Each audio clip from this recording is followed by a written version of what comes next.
Alô, comunidade das redes sociais. Mais uma vez aqui para tratarmos de mais um tema. E hoje eu gostaria de falar sobre um tema relacionado ao dia de hoje. Porque hoje é aniversário do Plano Real. O Plano Real, surgido em 1994, hoje faz 30 anos, ele foi um plano, e é até hoje um plano muito celebrado, porque ele foi o plano que estabilizou a nossa moeda. O Brasil, que já teve inflações de mais de 80% ao mês, inflações estratosféricas anualmente, que eu até perdi as contas. Era uma coisa tão absurda. Mas eu acho que nós passamos de 1.000, 4.000, 5.000%. Era uma coisa absurda que eu, sinceramente, era tão absurdo que eu nem lembro. Mas saíamos de casa de manhã para fazer compras, correndo, antes do cara da maquininha chegar para remarcar os preços. Não havia...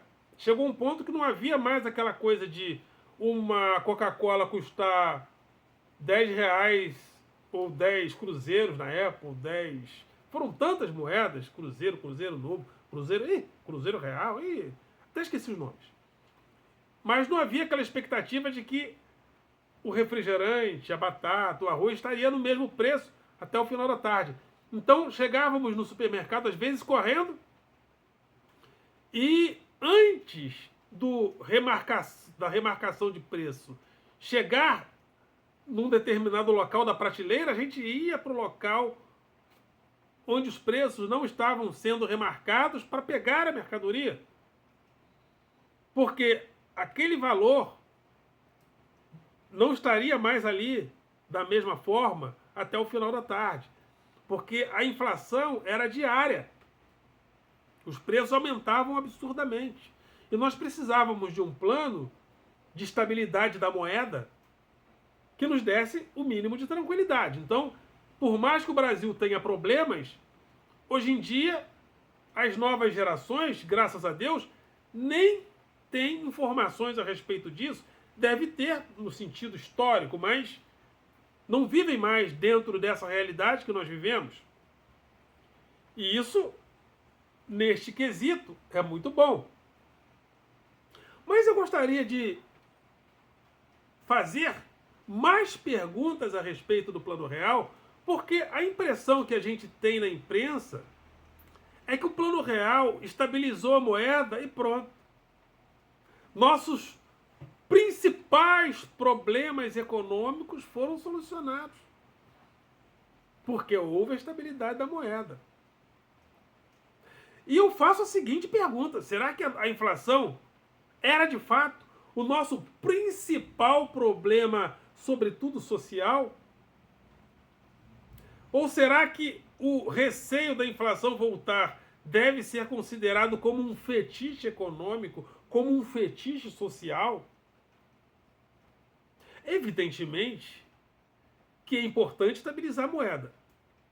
Mas será que não está havendo um uso exagerado da ideia de que a moeda precisa ser estabilizada para infiltrar pensamentos que, na realidade, não são tão bons assim, sobretudo para a camada mais carente da população?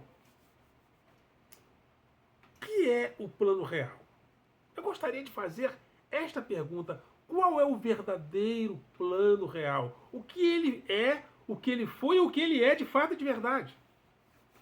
Gostaria de falar sobre isso hoje. Mas antes, gostaria de convidar você mais uma vez a se inscrever no nosso canal, a dar o seu like, a fazer o teu comentário, compartilhar nosso material com outras pessoas. Este canal tem o objetivo principal de convidar a classe dos professores para participarmos do debate público. Um grupo só é empoderado se ele tiver voz na sociedade, se ele tiver narrativa. Se o professor não estiver dentro da narrativa do que é o Plano Real, significa que nós estamos fora das discussões.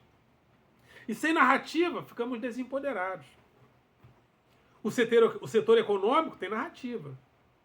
A narrativa do setor econômico é hegemônica na imprensa. a narrativa bancária, a narrativa dos bancos, e agora no aniversário do Plano Real, qual é a narrativa predominante? A narrativa dos bancos. Por isso que eu estou fazendo esse vídeo. Que é importante colocar uma outra narrativa a respeito do plano. E uma narrativa também vinda de nós, professores.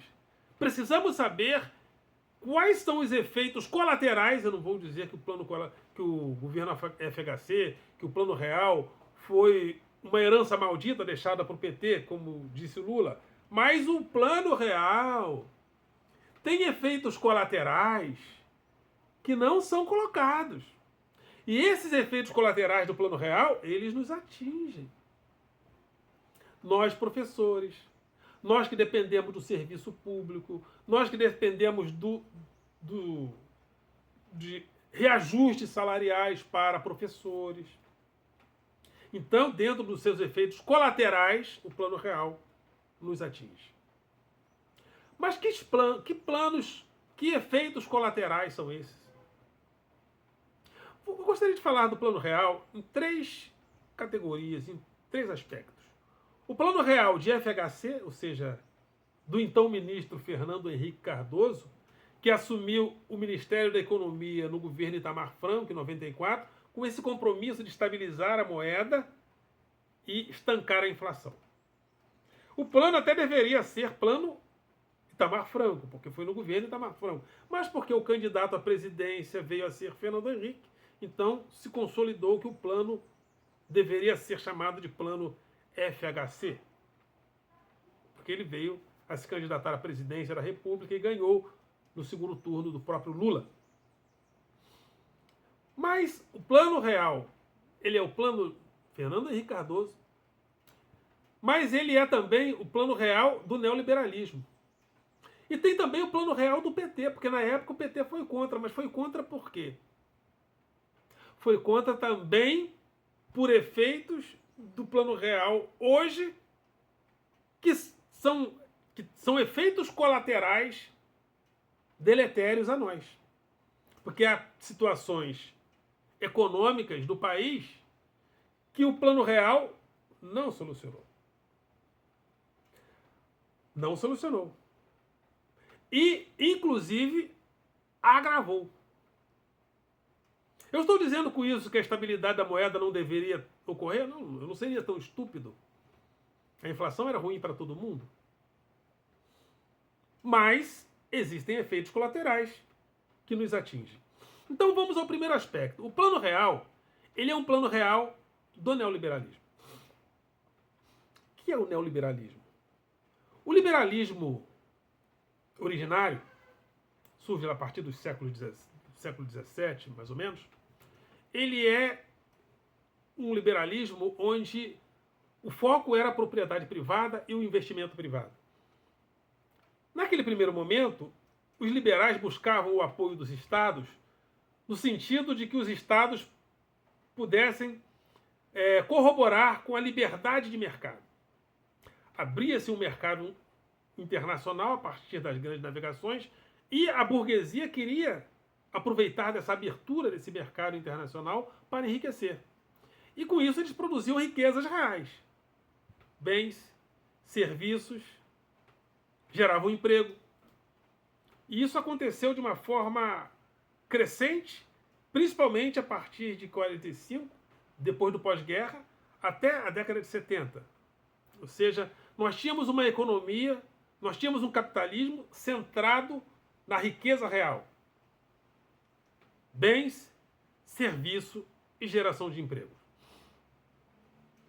Com o endividamento, sobretudo das nações mais ricas, com a recuperação dos países que saíram devastados da Segunda Guerra, ou seja, o Estado começa a se endividar com o bem-estar social, porque o estado de bem-estar social se torna hegemônico, a melhor qualidade de vida entre os trabalhadores se dá do pós-guerra até a década de 70, porque os países capitalistas precisavam gerar bem-estar, porque não queriam que as pessoas quisessem a chegada do socialismo soviético. Então, os governos começam a investir no bem-estar social. no estado do bem-estar social. E os trabalhadores conquistam muitos direitos, os sindicatos se tornam centrais. No Brasil isso aconteceu a partir do ABC Paulista, onde vários líderes sindicais surgiram. O Lula, inclusive, surge nessa centralidade que os sindicatos começaram a ter no mundo. E então, até a década de 70, no Brasil, mais ou menos até a década de 80, o capitalismo era aquele capitalismo industrial, onde o foco era o setor, a produção de bens, serviços e produtos dentro de uma riqueza real que gerava acúmulo de capital. A partir da década de 70, isso muda. Porque o crescimento do setor bancário, do setor financeiro. E o setor financeiro, que era a atividade meio para que a indústria produzisse, passa a ser gradativamente a atividade fim. Então, hoje em dia, quando o presidente Lula toma uma atitude no sentido de investir mais, gastar mais, até com o objetivo de gerar bem-estar social, não estou dizendo que ele está certo nem que ele está errado. Estou apenas colocando, quando ele quer investir na infraestrutura, o mercado chia. Por quê? Porque o mercado, o povo do mercado, segundo Wolfgang Streeck, num livro chamado O Tempo Comprado, ele separa a sociedade de hoje em dois povos. Povo do Estado e povo do mercado. O povo do Estado somos nós, que dependemos do quê? Nós, professores, dependemos de salário, de reajustes salariais, de investimento nas escolas, de investimentos na saúde. E nós entendemos que o Estado deve investir nessas coisas. O povo do mercado, que é o especulador, que é o cara que compra títulos da dívida pública, ele olha para o dinheiro público entendendo que o dinheiro público deve ser para pagar a ele, porque ele investiu em títulos da dívida pública. Então, quando o Estado quer se endividar para gerar bem-estar, quer se endividar com a infraestrutura, o mercado chia. O povo do mercado chia. Porque eles olham para o orçamento como um símbolo, o orçamento público como um dinheiro a ser pago a eles, para pagar o serviço da dívida. Mas nós que somos povo do Estado, precisamos desses investimentos. Não é uma questão de quem está certo ou quem está errado. E este setor financeiro, que se tornou atividade, enfim, com o neoliberalismo, é hegemônico, sobretudo, na imprensa brasileira. E o Plano Real, ele é filho desse neoliberalismo, que vê no setor financeiro a atividade fim. Então, por isso é que se fala muito, por isso é que o tripé econômico do governo Fernando Henrique foi superávit primário, ou seja, temos que gastar menos e arrecadar mais, superávit primário. Câmbio flutuante, meta de inflação. A inflação deve estar, pelo menos até, estourando 5%. O Brasil hoje está dentro da meta. Mas essa mentalidade do Plano Real, certo ou errado, é a mentalidade do neoliberalismo. Porque o Plano Real, ele é filho do neoliberalismo. Ele trouxe a estabilidade da moeda, mas ele traz também essa ideia de que o Estado não deve gastar muito. Na realidade, o investidor, esse mercado de títulos, inclusive da dívida pública, não quer que o Estado gaste nada. Mas aí quando surge um problema assim de falta de dinheiro na saúde, que o Estado não está atendendo bem as pessoas, vai a imprensa falar lá, o Estado deixando as pessoas morrerem na fila do hospital. Mas é a mesma imprensa que implica quando o Estado gasta. E outra coisa muito curiosa é que só o investimento na infraestrutura, na geração de emprego, em escolas e hospitais, é que é gasto para esse pessoal. Quando o setor financeiro recebe o serviço da dívida do Estado, eles não colocam isso como gasto. curioso? Quem está certo, quem está errado? Isso é mentalidade. O Plano Real é filho do neoliberalismo. E como filho do neoliberalismo, ele também é incentivador, ele está dentro da mentalidade da ideia de que o setor financeiro é atividade fim. Então, o Plano Real gerou quebradeira nas indústrias. O Brasil parou de se industrializar também com o Plano Real, que incentiva demais também a entrada de produtos industrializados que vêm de fora. Com isso, a indústria nacional é atingida frontalmente, gera uma quebradeira, gera desemprego. Por isso é que no final do governo Fernando Henrique, no seu segundo governo, ele já estava totalmente impopular. Por quê? Porque ele gerou quebradeira da indústria brasileira também. Porque a indústria brasileira não tinha como competir com a indústria internacional que entra aqui, porque uma das propostas do governo Fernando Henrique, junto com o que viera do Plano Real, era a abertura do mercado. E o mercado de capitais o mercado de capital foi aberto, o dinheiro passou a circular pelo mundo e pelo Brasil com muita velocidade. Com isso, há o crescimento do setor financeiro que se torna hegemônico. Então, a atividade bancária, que era a atividade fim para gerar emprego, para produzir industrialização, para gerar investimentos, se torna atividade fim. E o Plano Real está dentro dessa mentalidade, porque ele é um plano que o Plano Real é filho do neoliberalismo e da parte mais conservadora e mais radical do neoliberalismo. Então, quando o presidente da República, quando Lula quis que parte dos recursos da Petrobras fossem investidos na própria Petrobras e não no pagamento aos acionistas, o mundo caiu. Está interferindo. O Lula está interferindo. Não. É porque o povo do Estado, ele vê o dinheiro público como pagamento, como serviço da dívida. Então, hoje em dia, a nova luta de classe é essa. É a luta de classe, não naquele sentido tradicional. O que era a luta de classe? A luta de classe era a luta entre o patrão e o empregado, entre o industrial e o proletariado, o trabalhador e o patrão. Hoje em dia, a luta de classe ela se desloca, segundo Wolfgang Streeck, acho que é isso mesmo.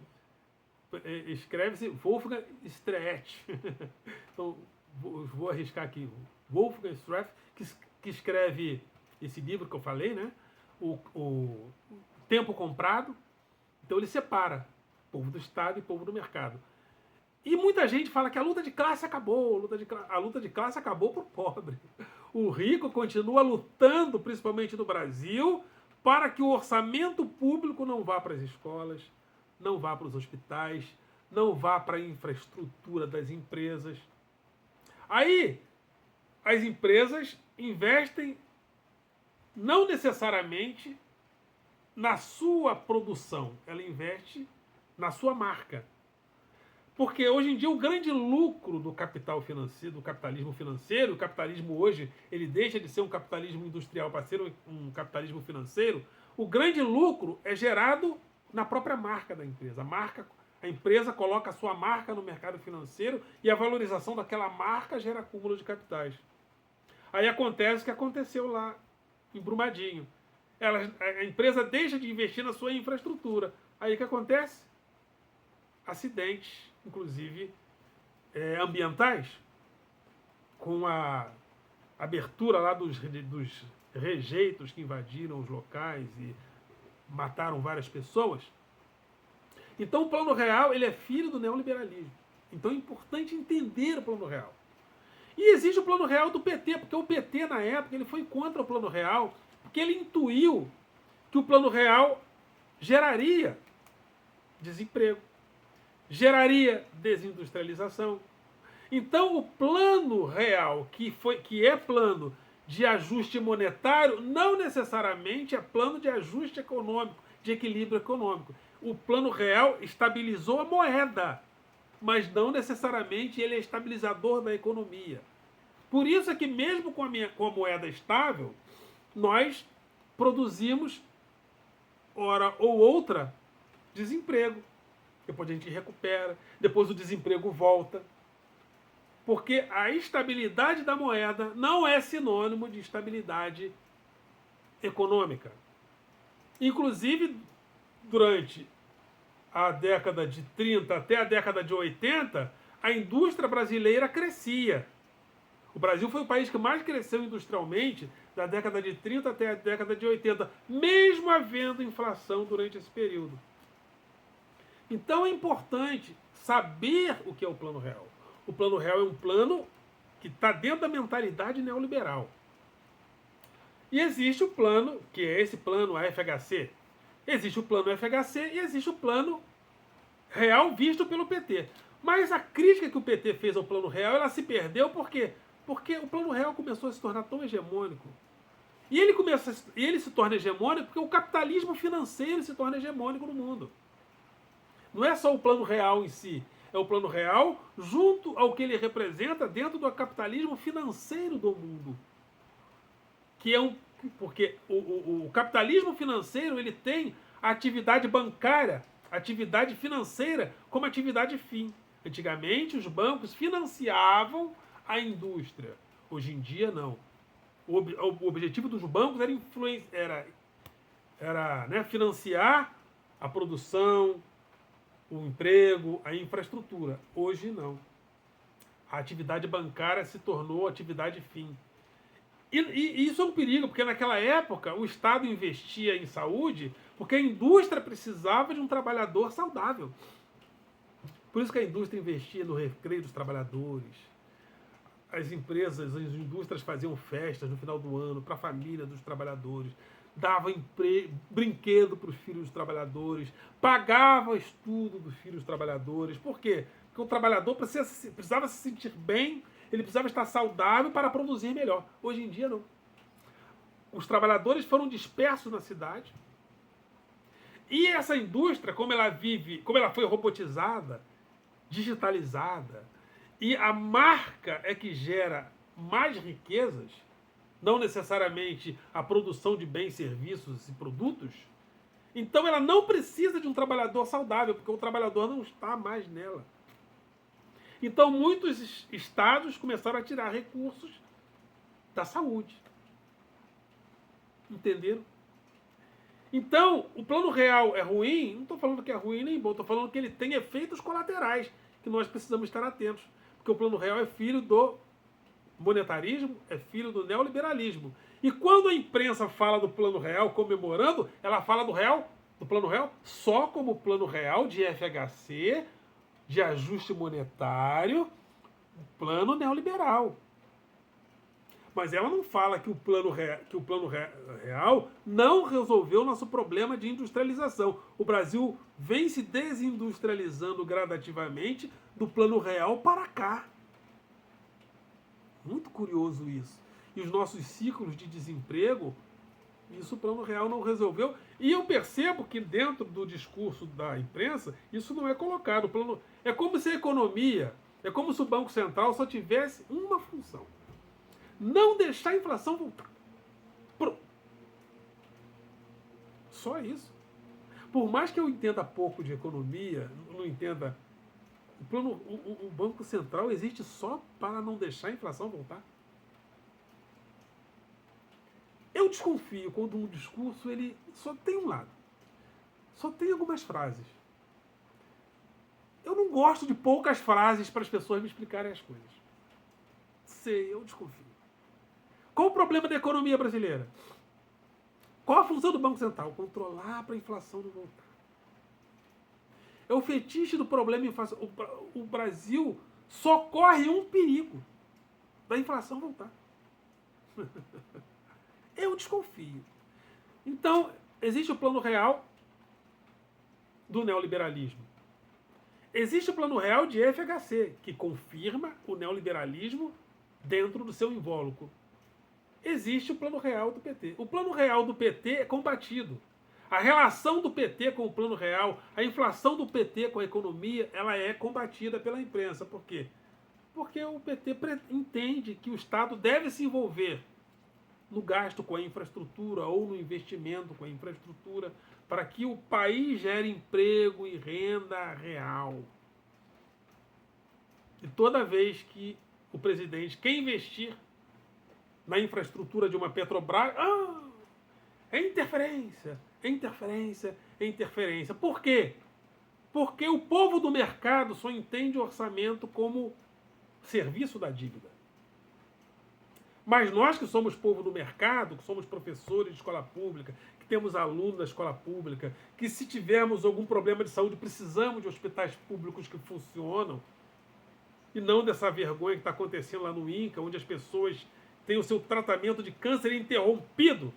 Aí a imprensa vai lá e denuncia.